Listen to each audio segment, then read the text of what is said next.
Hi! இன்னைக்கு புளியோதரை தான். பயங்கரமான சோம்பேறி டேன்னு நெனச்சுக்கோங்க. ஏன்னா, எனக்கு கொஞ்சம் ஹெல்த் ப்ராப்ளமாக இருக்குது. கோல்டு, தலை வலிக்குது எப்போ பார்த்தாலும் ஏன்னு தெரியல. சரி அதனால் புளியோதரை சமைக்கிறதுன்னு மூடே கிடையாது சுத்தமா.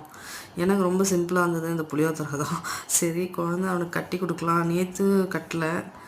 ஒரு 3 நாளாவே உடம்பு கொஞ்சம் ரொம்ப ப்ராப்ளமாக இருக்குது. ஃபீவர் அது இதுன்னு சொல்லிட்டு, சரி எப்படியோ ஒன்று ஆகட்டும். ஏதாவது ஒன்று பண்ணி தானே குடுக்கணும்னு சொல்லிட்டு இன்னைக்கு கட்டிட்டேன். புளியோதரையும் வாழைத்தண்டு பாசிப்பயிறு போட்டு ஒரு பொரியல், நெக்ஸ்ட்டு மோர். ஒரு சிம்பிளாக தான் கொடுத்தேன். வேறு எதுவும் இல்லை வீட்டில். வேறு சமைக்கணுன்னா சமைக்கணும்னு இருந்தால் கூட மைண்ட் இருக்கணும்ல. அது ஒரு நாளைக்கு அந்த மாதிரி மைண்ட் எதுவுமே இருக்காது. சமைக்கணுன்ற எண்ணமே வராது. அது மாதிரி இன்றைக்கி வரல எனக்கு. இன்றைக்கி இதுதான் லன்ச்சு. உங்களுக்கு யாருக்காவது இந்த வாழைத்தண்டு பொரியல் ஏதாவது வேணும் ரெசிபினா எனக்குமே கமெண்ட்டில் சொல்லுங்கள்.